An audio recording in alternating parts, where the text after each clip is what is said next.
Before we start with the music and everything, just introduce yourself. Hi, I'm Emily Bear. I'm a composer, songwriter, producer, whatever anyone needs me to be, really. Quick note on Emily Bear before we continue with our conversation. She's the youngest ever person to be nominated for and to win in the musical theater Grammy category, which is insane. She also, in 2023, became the youngest person ever to score a film for a streaming platform. Okay, before I start playing you some songs, Okay. I want to go back to like the very beginning. How did you get into this line of work and into Scoring? this business? How did you become a musician in the first place? Can you tell us a little bit about, you started playing piano when you were like A baby. Yeah. I actually don't remember a time without music, and that might be lame or cool depending on how you're looking at it. I started like fucking around. Can I curse? Yes. I started fucking around on a piano when I was a baby, and obviously I don't really remember that because I was a baby. But you were naturally had something going on. I must have. My parents never like sat me down at a piano and was like, play. Yeah. And then what do you do with your child who wants to play the piano is you get them classical piano lessons. So I started piano lessons when I was like 5. Yeah. Loved it, but I discovered jazz pretty soon after, and I was like, oh yeah. Like, This is cool. This is it.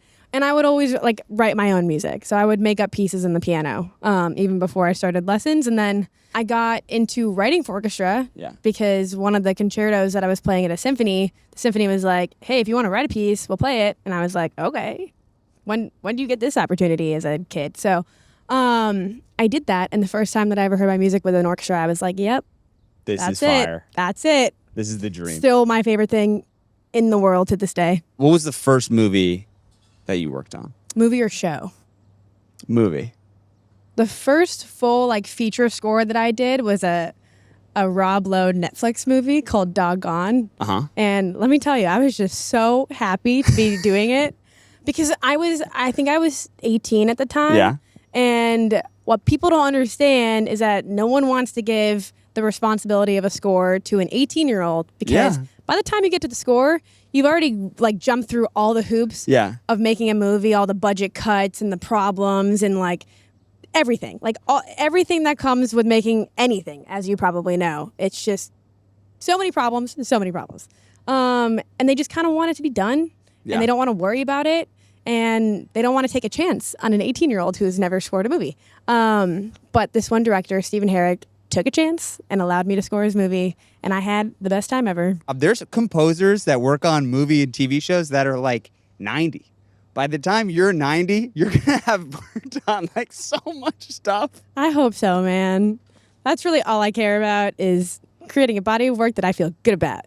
Okay, Moana, how did that come to be?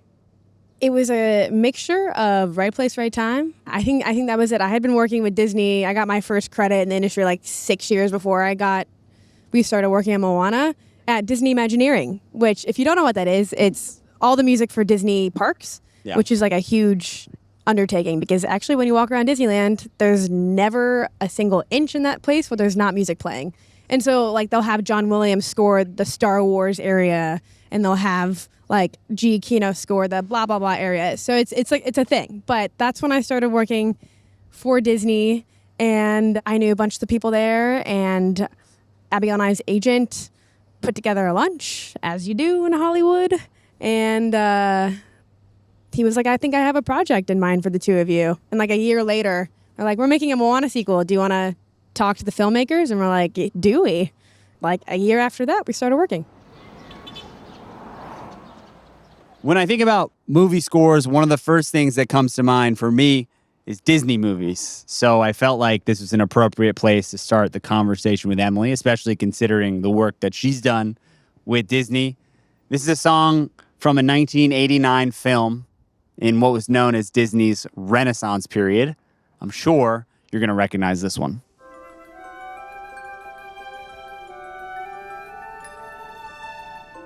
Yeah, Little Mermaid. Alan Menken.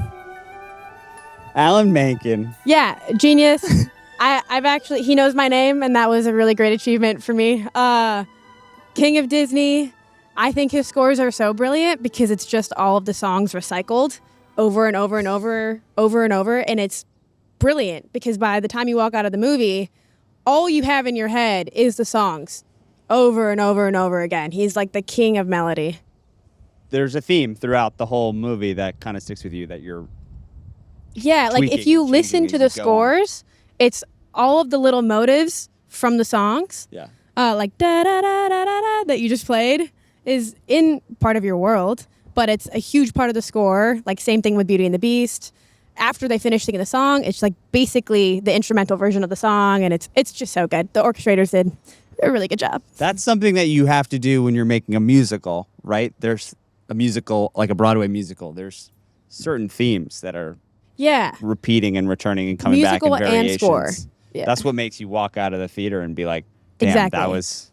And like the kings of themes are, John Williams and Barry and Giacchino. It's like you want to walk out humming a theme. And it's harder than you think it would be. One for one. For song number 2 on our playlist, perhaps one of the most famous movie scores in history from one of the most famous film composers in history. This song is from 1980.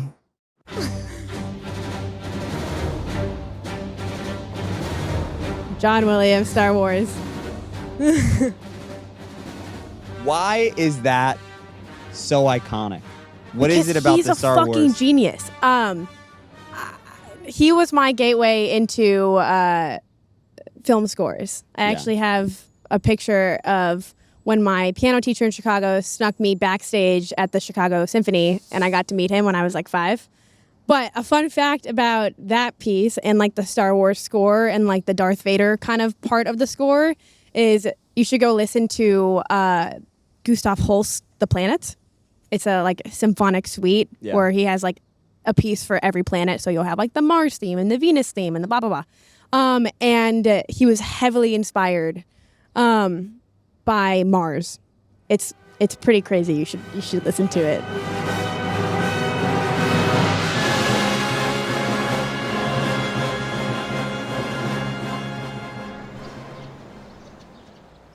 It's really interesting to hear that The Planets, a piece from 1916, still inspired one of the most famous movie scores of all time, over 60 years later. I recently spoke to another film composer, and his take on John Williams was similar to Emily's. Can you introduce yourself?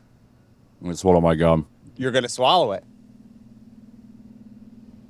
Hi, my name's Jerskin Fendrix. Welcome to New York City. Thank you. I'm here in New York City. It's not my usual place of residence, so nice to be here. We're currently speaking with Jerskin Fendrix, who, again, is an Academy Award nominee for his work on Poor Things. He works with the director Yorgos Lanthimos. If you haven't seen any of Yorgos' films, you're missing out. They're very out there, and the scores are always very compelling. They're working on a new movie right now that's coming soon. Jerskin was a little bit nervous about the game, so I started him off easy. It's quite quiet. It sounds like John Williams' Harry Potter. Yeah, Is so that you correct? do know. Yeah. We're going to get harder as we go. Okay, good. But what do you know about John Williams? Oh, John immediately Williams said John Williams. John Williams is great. I mean, he's like, I've been in the same room as him like once, and I tried really hard to grab him so I can ask him how you write music, and he got escorted out before I could grab him. But he's like the best one. Yeah, it's like he's like eclipses everyone else who's doing film music. He's a legend. He's so good at it. So it makes everyone else look like shit, and like will do forever. And he's done it across so many different genres, so many different types of movies. It's not like he just did one good thing. He just like keeps doing it better than everyone else. It's like he's embarrassed. He makes everyone else feel embarrassed. I almost started with Jaws, but I decided to start with that one. Sure. Because I was thinking about the fact that these books came out well before the movies. And they were a global sensation, the most popular book since the Bible. Like literally. Yeah. And everyone has this idea in their head of what Harry Potter is. And the filmmakers, whoever's in charge, Warner Brothers, says, okay, John Williams, we need a theme song. Yeah. And that's what he comes up with. There's a lot of similarities between the John Williams, one of the tunes from Harry Potter, and his score for Schindler's List. There's like da da da da.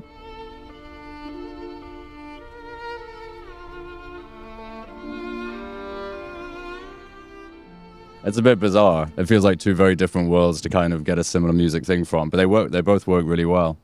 But yeah, I don't know. Small detail. How does that happen?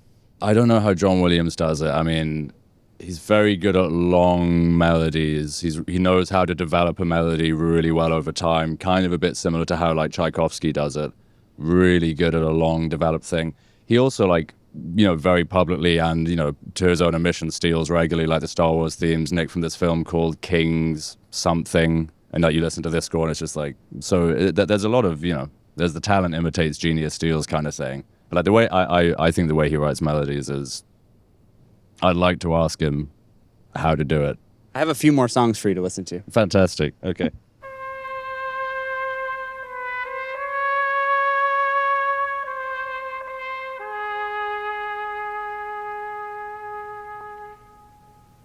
Is it Godfather? It's really similar to like I think there's a trumpet concerto by what's his fucking name? Anyway, I only saw that recently. I hadn't seen The Godfather until like 3 months ago, so that's a good coincidence. Thank you. That song is just like in the atmosphere, sort of. Like I don't know, like it's become disconnected from the film. The film is amazing, and you enter the world when you hear that song. What do you associate that song with? I think it's like a New York thing, like it's like an Italian American, like Little Italy, like walking into an Italian restaurant. Maybe you're gonna have a glass of wine. It's dark. When you go into the Italian restaurant, you hear this thing. If the lighting is a certain way, the chiaroscuro kind of like, know that how that movie has such a distinct, it's lit in a very distinct way. That's what I think about. Yeah. Fun fact about the Godfather score: it was actually disqualified from the 1972 Oscars because the score, which was composed by Nino Rota, was actually rewritten piece from an earlier film, Fortunella, that he composed in 1958. So this got me thinking, how do composers go about making an original score? Well, we had the right people to ask. I want to learn about the whole process of making music for a movie. So first you meet with the director. At some point, maybe before it's like a script or something, I imagine. So, I mean, every project is slightly different, but for something like Moana, where the music is part of the plot and the story. So we get started way earlier than we would if I was just doing the score for something. But like a movie that I'm about to start working on, I'm going to do the score, but I'm getting attached earlier than I would normally because it's kind of centered around musicians, and a lot of the music that I'm writing will be played on camera. Yeah. So I'm talking to the director way before they ever start shooting. I'm working from a script. I'm writing the music before any of it. Usually, you might talk to the director, maybe write a theme, a couple pieces of music, and then really start working and hacking away after like the movie's shot and edited, because can't really do much before then. But it depends. Some composers like to write an hour-long suite and then use that and place it in the movie. There's a million different ways to do it. So when you worked on Doggone, the movie, the visuals done, you're sitting in a studio watching and adding music to something that's complete that you're looking at? How does that work? That one, yes. So the movie was shot and edited. It was still shifting around a little bit. There are edits that you have to make. Yeah. If like we do a screening and there's a bunch of things that need to shift, then we'll move stuff around. But for the most part, that movie was pretty locked by the time I started writing. So how I do it is the movie split into reels. Yeah. And then those reels are split into cues. And then each cue is like kind of a natural starting and stopping point in the music. It might be several scenes. It might be 30 seconds. It might be whatever. And let's say like that movie had 65 cues and 60 minutes of music. I will have each cue in its own session, and then I'll just start hacking away. I thought it was interesting that Emily explained often composers start their work after the film is completed. But sometimes they do start beforehand, as early as with a script.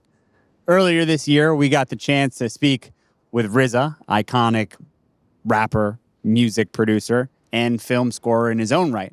And we talked to him about his very first film score, Jim Jarmusch's iconic art house film, Ghost Dog.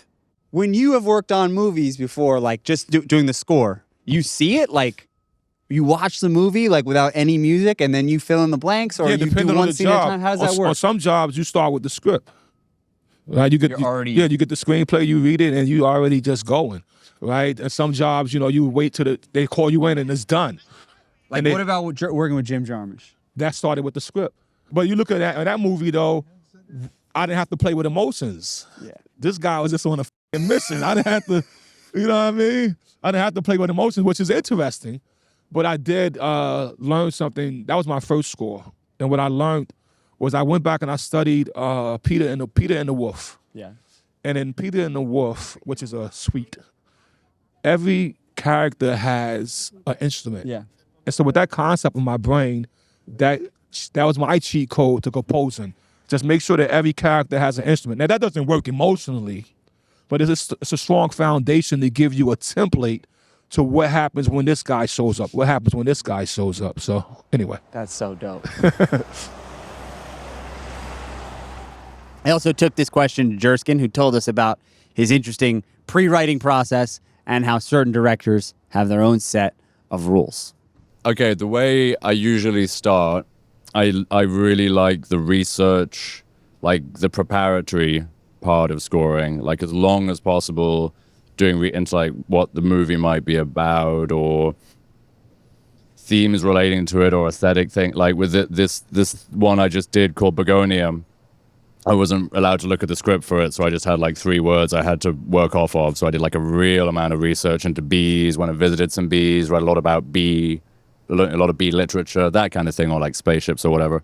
So I think trying to find an angle, like say the first film I did, Poor Things, it was, I think a great deal of the interior emotion couldn't be like really super well expressed by the characters because they all of them, including the lead, had this like weird childish inability to properly get themselves across. The lead character probably the least. So like I was trying to think, how can I like give them the opportunity for how they feel on the inside to be really seen by an audience. What are you technically doing when you start making a song? Do you whip out a guitar? No. What am I? Are you on the computer? What's the first thing? It's a very instinct-led thing. I think it's a very gut-led thing. I wouldn't do that. I wouldn't just jump on a piano or a laptop or something first. I think there'd be a lot of pacing for a few months. But then you actually, okay, so you make like a little recording, send it, text Yorgos, a little MP3 wave file of an idea. Uh-huh. And you're like, here you go, this is what I'm thinking. And he's like, you're heading in the right direction. No, see, I'm not allowed to do that. You're not allowed to do that. This is why you have to spend a lot of the thinking. The way it works is I don't send Yorgos a little like MP3 and he's like, oh, this feels good. Why don't we try this or try this? Like I'll send him an MP3 and he'll be like, okay, that's in the film now, and I'm not allowed to touch it anymore. So like I have to make sure that it works because he'll put in stuff that I think is terrible in the films, and I have no say over it. Does it have to be synced to the images? Sort of. But are you watching on a screen scenes? No, I'm not allowed to do that. You don't either. do that at I'm all. not allowed to do that. Because I'm sure in some movies that's happening, and in some it's like totally disconnected. It's a really good and efficient way to make a score quickly is like looking at a screen and then making music for it. I can't do it. I'm not allowed to do it anyway, even if I could do it, which I can't. Interesting. Yeah. One of the cool things about making this show is sometimes you get the chance to interview someone who's so great and you have such a fascinating, wide-ranging conversation with them. You're able to use it across multiple different episodes of the Trackstar podcast. In our case, that person is Jon Batiste. You mentioned working on Soul. Yeah. What's the difference between working on a movie like that and composing for a soundtrack versus making a Jon Batiste record? The team at Pixar, there's such a deep devotion to narrative and building worlds and connecting the dots between every element of what you see on the screen and what you hear so that it all is just seamless, what I like to call the inevitability of art. If you can create something that is just inevitable, that's the goal. That's what we want it to be as if we're just grabbing something out of the ether, and it's always been there, and it just now is presenting itself to us. And that's what I try to do with my albums, because I like to see pictures and narratives come to life, because that's how I naturally hear music. Like when you play these records, I'm seeing colors and I'm seeing characters, which is a very strange thing to say. I'm seeing imaginary friends. I'm crazy. I'm seeing narratives unfolding, abstract and very literal. It's not a typical movie that you would score because the music is from the beginning. It's happening. It's not like you're looking at slides of the thing. Whereas the movie with Spike Lee and you made music, that was probably the movie was more finished before you started adding music to it. For sure. No, that's a great call out, man. I love making music while the film is being made. Yeah. And that's my process generally, but with Soul, it had to be that way because the main character is playing throughout what you call diegetic music. Yeah. So it had to be written at the same time as the story was being made. I found it particularly interesting to hear how the process of each different composer is different. I had always assumed that composers would watch the movie or select from the movie and then score the film based on what they were seeing. I didn't realize that some people started working way before that. Anyway, all these conversations about movies and music got me thinking about film history. A long time ago, but not that long ago, movies were silent. Maybe you've seen a silent film before. And I thought it would be interesting to do a deep dive into how music and movies got together to begin with. So let's go back to the studio for a short essay on the history of cinema.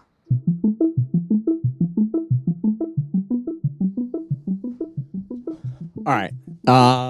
If you're listening and not watching, just know that it looks like a full-blown construction site in here. Okay.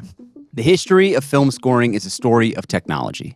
Artists pushing the limits of the tools available to them to create experiences audiences had never imagined.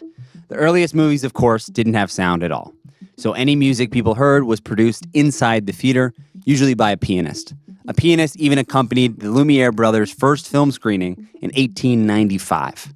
Why that music was there is still debated. Some historians argue it was mainly to cover up the noise of the projector, since theaters didn't yet have soundproof booths. Others say that from the start, music was an artistic choice meant to shape mood and meaning. As films grew more popular in the early 1900s, screenings moved into larger vaudeville theaters. Some pictures began to feature full orchestras, and others used massive theater organs. At first, films just borrowed popular tunes or classical pieces to match the mood on screen. But filmmakers quickly realized movies could have their own musical identity. In 1908, Camille Saint-Saëns wrote the first ever original score for the assassination of the Duke of Guise. Soon after, epics like Cabiria in 1914 and The Birth of a Nation in 1915 also came with full, dedicated scores, making music an essential part of how films told their stories. Across the Atlantic, German films like Nosferatu in 1922 and Metropolis in 1927 were also pushing music toward orchestral storytelling. Hans Erdmann gave the vampire Nosferatu a recurring motif, while Gottfried Huppertz scored Metropolis with Wagnerian themes that mirrored the film's futuristic city and its story of class struggle. And in France, Eric Satie's score for Entr'acte in 1924 experimented with music that hit visual moments directly, an early glimpse of true synchronization. While Europe was innovating with live orchestral scores, the next big leap came through technology. In the 1890s, Thomas Edison's team had experimented with syncing a short film to a phonographic recording. Those experiments didn't immediately catch on, but they planted the idea. 3 decades later, Warner Brothers released Don Juan in 1926, the first feature with a fully synchronized orchestral score and sound effects. Then came The Jazz Singer in 1927, and everything changed, when Al Jolson suddenly broke from silence and said, "Wait a minute, you ain't heard nothing yet. Wait a minute, I tell you, you ain't heard nothing." It shocked audiences. For the first time, a character on screen spoke directly to them with perfect synchronization. That's why, even with earlier experiments, The Jazz Singer is remembered as the movie that launched the talkie era. And just a year later, Lights of New York became the first all-talking picture. After The Jazz Singer, film music had to change. Composers now had to work around dialogue and sound effects, shaping emotion in smaller, more precise cues. This gave rise to underscoring, music that sits beneath the voices, heightening tension without drowning out the dialogue. The breakthrough came with Max Steiner's score for King Kong in 1933, often called the first great Hollywood film score. Steiner wrote a full symphonic soundtrack that mirrored the monster's movements, built suspense beat by beat, and proved music could be as dramatic a storytelling device as the images on screen. With sound firmly in place, Hollywood entered its golden age. Composers like Steiner, Erich Wolfgang Korngold, and Alfred Newman created sweeping orchestral scores that gave films the grandeur of opera, with leitmotifs, recurring musical themes attached to specific characters or ideas. Animation was also pushing synchronization further. In Steamboat Willie in 1928, Disney pioneered Mickey Mousing, a technique where the music matches every movement on screen, almost like sound effects written into the score. A decade later, Fantasia in 1940 went even bigger, building an entire feature out of music, with animation designed around classical works.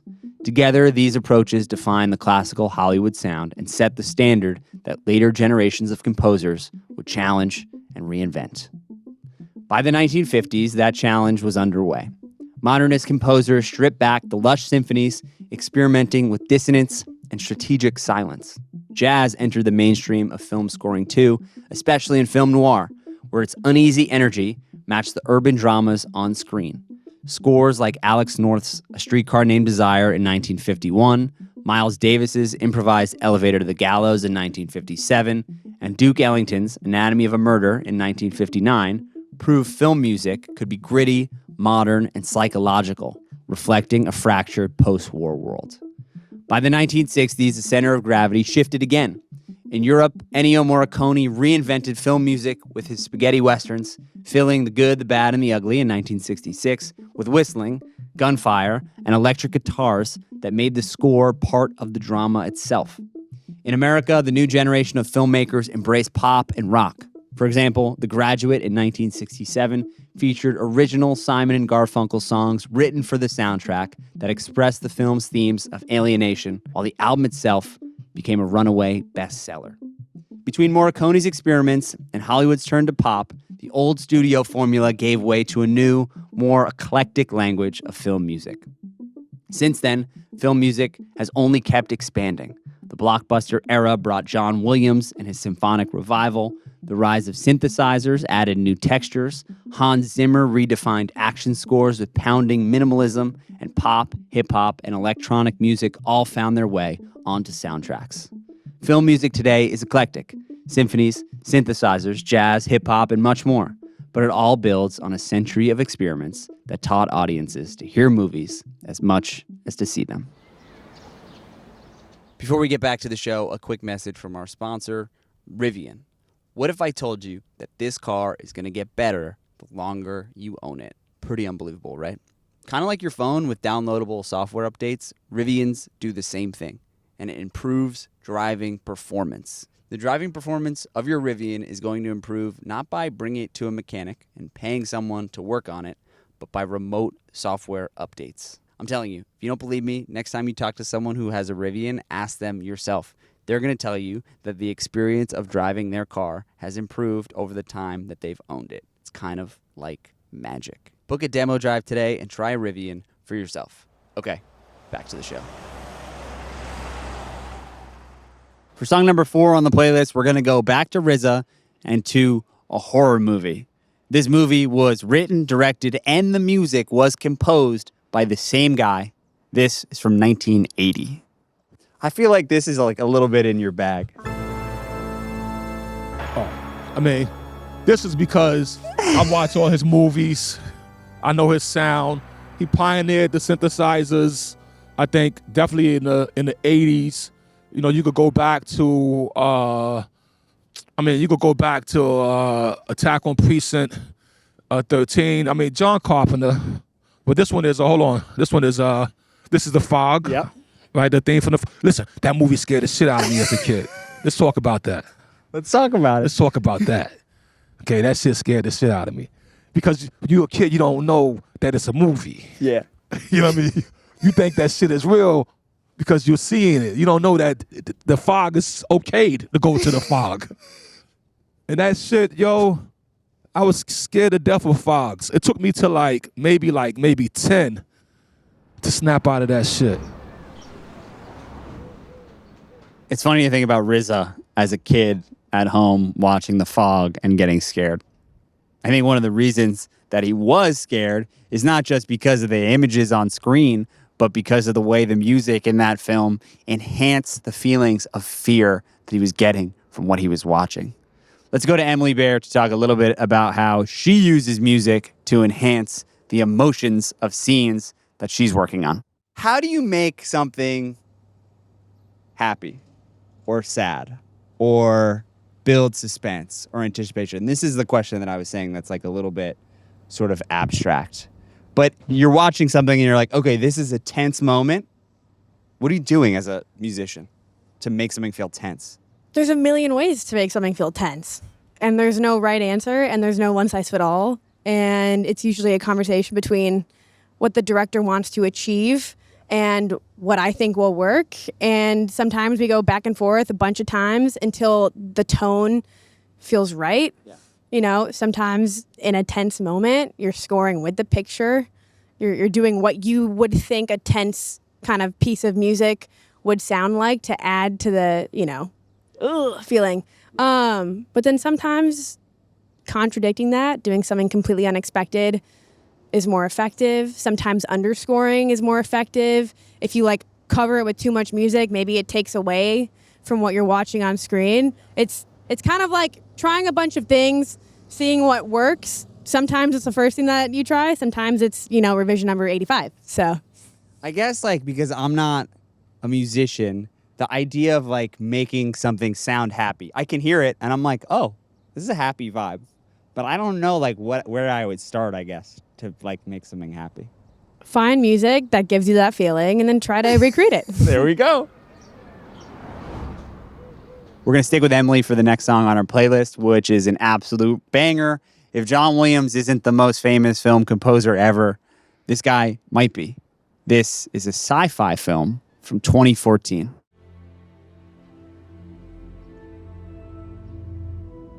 Little slow build. Interstellar. Really good. Some good stuff there. I feel like, for whatever reason, Interstellar and Hans Zimmer has had this whole second life on TikTok.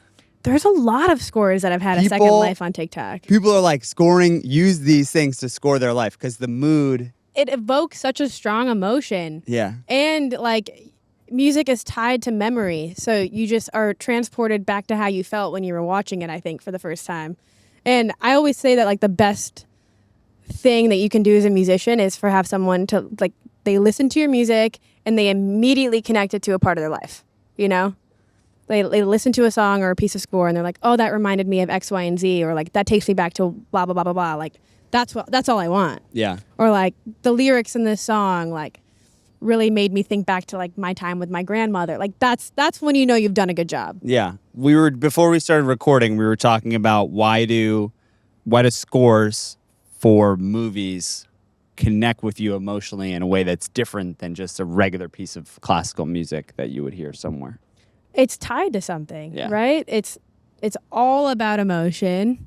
It's all about how that piece of music makes you feel. It's very different hearing a score in a certain situation versus hearing a piece of concert music in a concert hall, and you're responsible for trying to connect that to something in your life, but it's kind of a part of a narrative already. Yeah.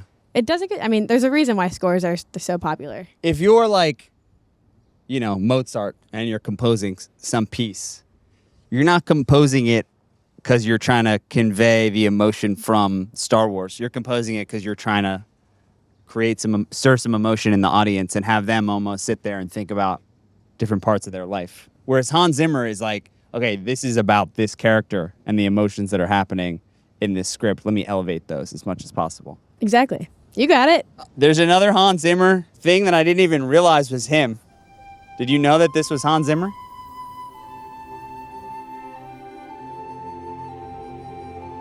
Is this from The Lion King?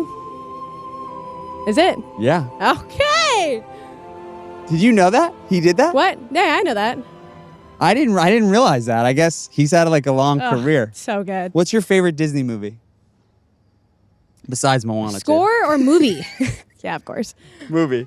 I would say Hercules. Oh, underrated. I Classic know. right Oh, there. God. Dun, dun, da, da, da. We are the I mean, come on. Go the distance. Ugh.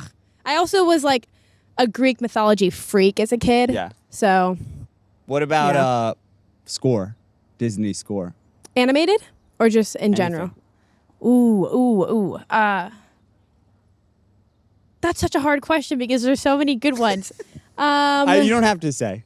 You don't have to say one. Toy Story. Oh. Or actually, Pocahontas is a really underrated score and song collection. It's gorge. Fun fact about Pocahontas. In 1995, it won the short-lived Oscar category for Best Original Score, Musical, or Comedy. Doesn't exist anymore. The score was by Alan Menken, who we talked about earlier, and the lyrics were by Stephen Schwartz. That film beat out Toy Story, which was composed by the legendary Randy Newman, and Emily Bear has a great story about meeting Randy Newman for the first time. Check this out. Toy Story is interesting, and Randy Newman's career is really interesting. Yeah, I just want to be Because him, actually. He was he's a very popular singer-songwriter independently, and then sort of, I guess he still probably continued to put out music, but shifted completely into making these songs for these Disney movies. Yeah. And now if you look at his Spotify, it's like half Disney movies and half like these funny kind of Short people. satirical, Yeah. like crazy songs. It's like so fascinating that he has that. I think he's so brilliant. He also scored Toy Story. And when I first moved to LA as a youngin', I knew one of the violinists that plays in all the sessions, and he invited me to a Toy Story 4 session. And I was just sitting behind Randy Newman watching him do his thing, and I was like, oh my God, this is one, insane, and two, I'm obsessed with him, and I think I just want to be Randy Newman, guys. That's it. And when I was working at Moana, our score engineer and mixer and the guy who recorded everything and edited everything with me, and we spent Abigail and I spent, I don't know, 1,000 hours with him. Yeah. We realized that he was also recording that score, and I was in the same room with him 15 years ago. Not 15 years ago. That's way off. 10 years ago. Yeah. So dope. Yeah. For the next song, we're going to go back in time to 1966. This is older.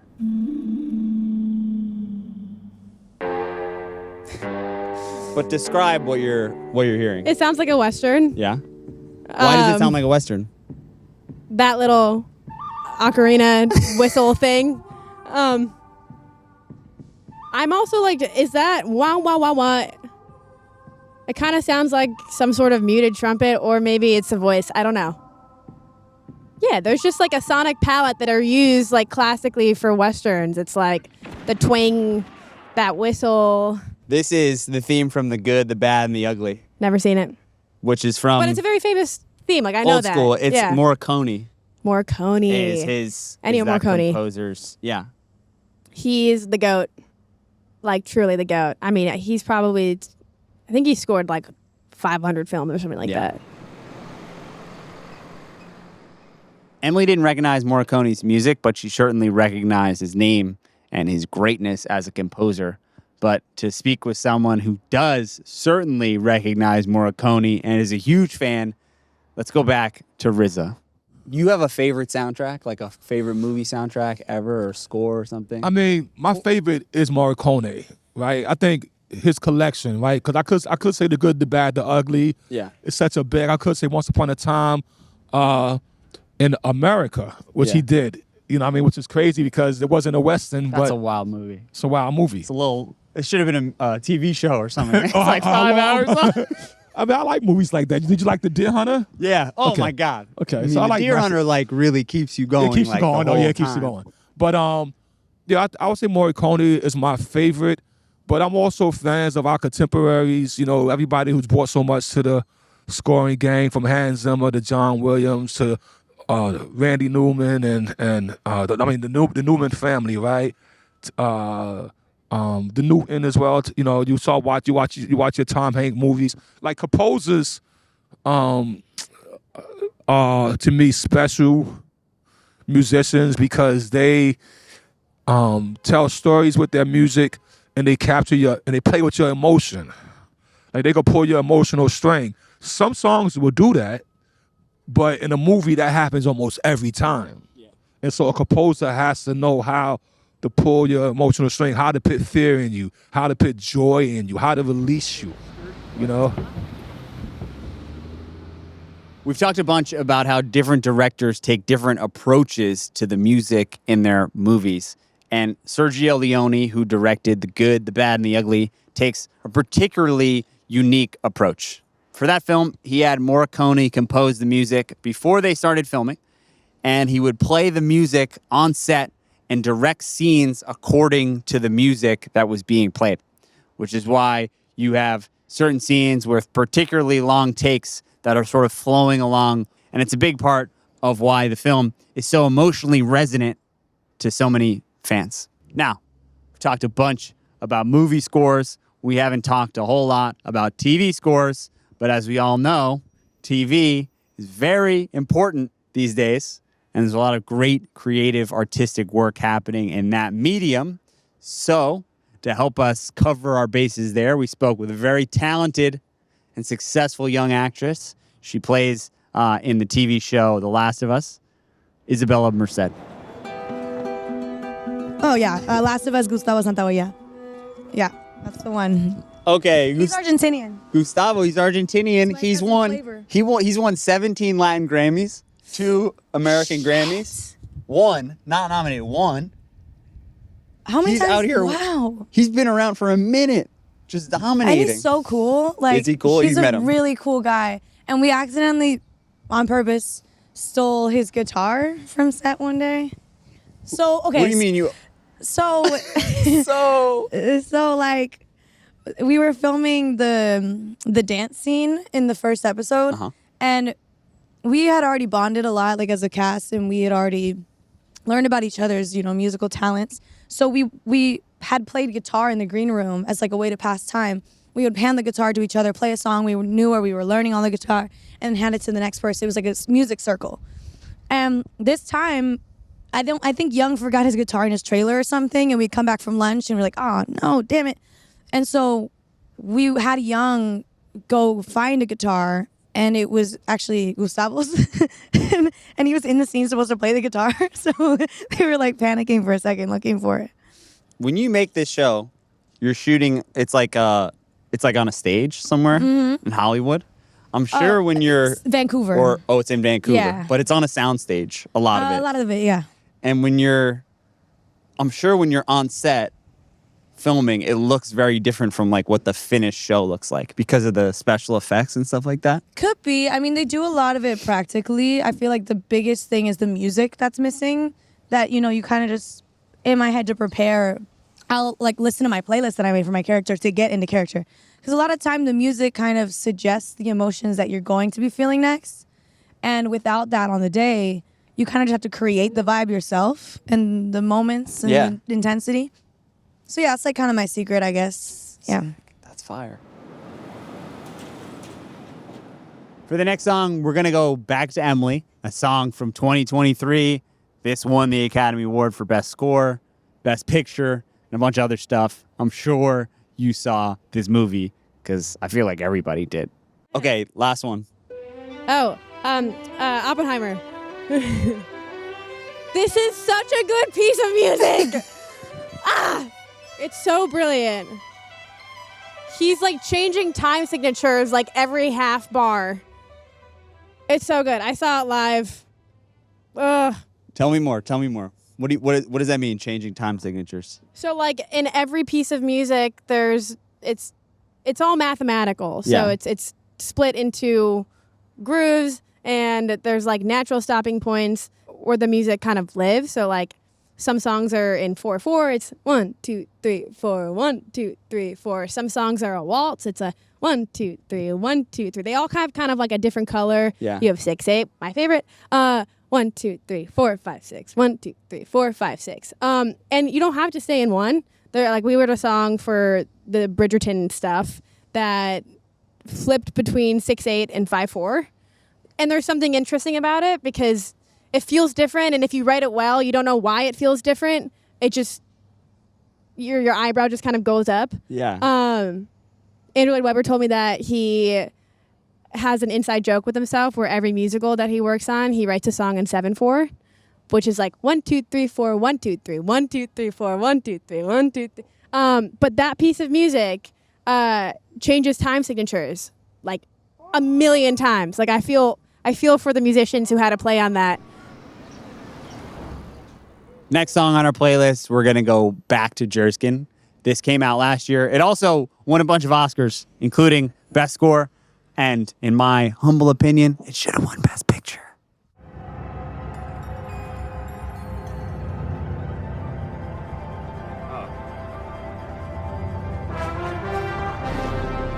Oh, yeah. Wait, am I right? It's Brutalist, right? Yes. It's Brutalist. Daniel Blumberg, fucking legend. Excellent score. I was kind of like, it was an unidentifiable bit followed by an identifiable bit. That's when It's a they're in good the ship score. At the beginning. underneath, and he's like coming out, and then Yeah. Best bit of the film. One of the best bits. it definitely Top starts 5 off best. with a bang. It starts off with a bang. Great score. Great score. When it's up, like the camera's upside down. Love you, Daniel. And it Yeah. flips. Not VistaVision, though, because they had this big in VistaVision and they immediately cut to a fucking 16mm shot, and it's like, come on. Interesting. Come They did? on. Mm. It's fucked up. It's extraordinarily fucked up. Are you a movie fan? And I don't know a lot about movie. I like watching them. Do you go see classical orchestras? Do I see orchestras? Yeah. Not that. I don't really like seeing gigs massively. I go sometimes. We have this thing called the Proms in England. That's pretty good. I don't watch concerts very regularly. Yeah. Next up, I chose a song that stands out from all the other songs we've played up to this point. I think because it's a little bit more electronic, it's a little weirder. This is a song from a 1978 film. I played it for Jerskin, but what I didn't expect was that he was going to have a very strong personal connection to this song. I saw another weird one that I want to show you, and this will be the last one. Oh, great, yeah. Because it won, like this one, I was looking through like Academy Award scores, and this one stood out as being different from the rest. All right. Check this out.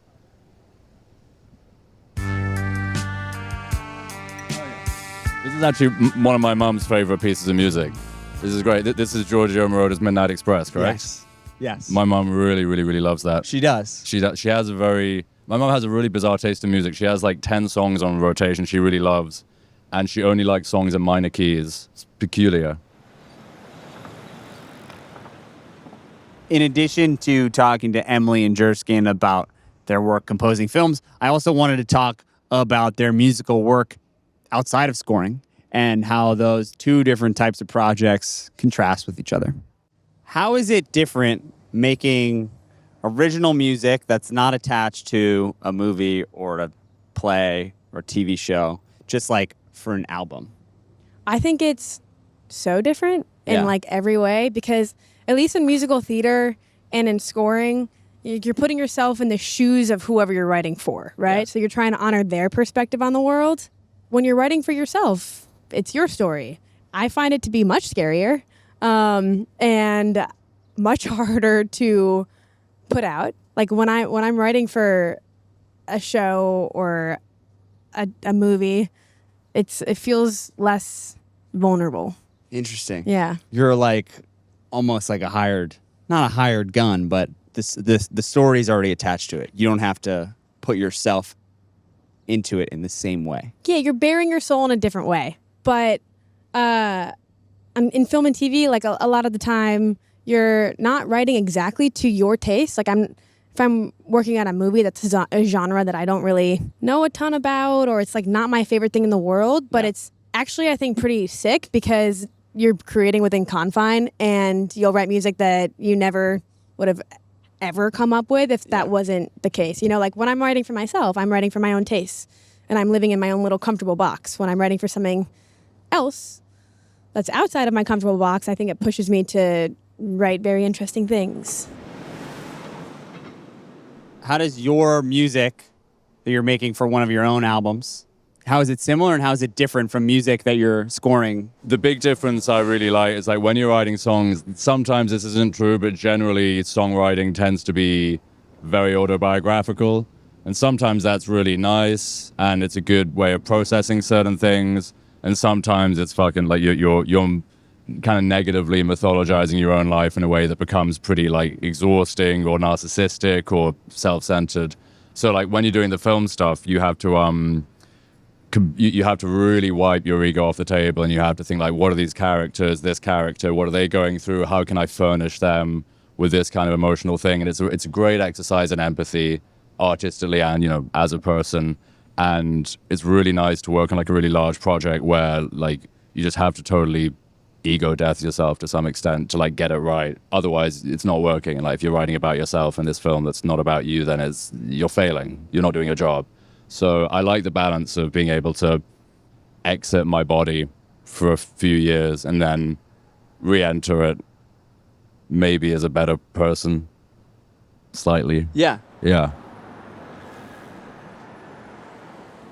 Over the last few years, making this show, I've interviewed countless musicians.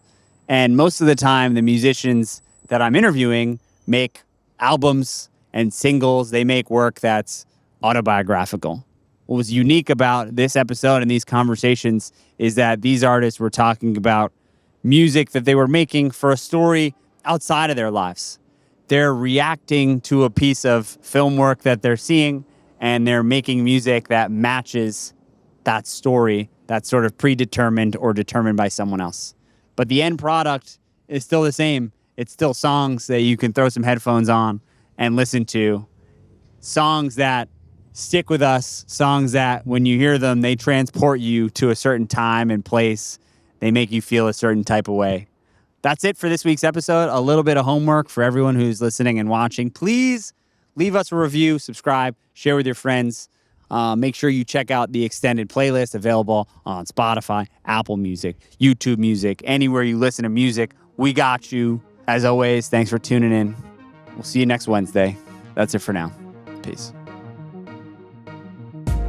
Trackstar is a presentation of Public Opinion created by me, Jack Coyne, Kieran Coyne, and Henry Cornaros. Written and produced by Noah John. Edited and produced by Haley Sobel. Theme and original composition by Kieran Coyne. Mixing by Christian Stropko. Our agent is Joanna Orland at UTA. Thanks for listening. See you next Wednesday.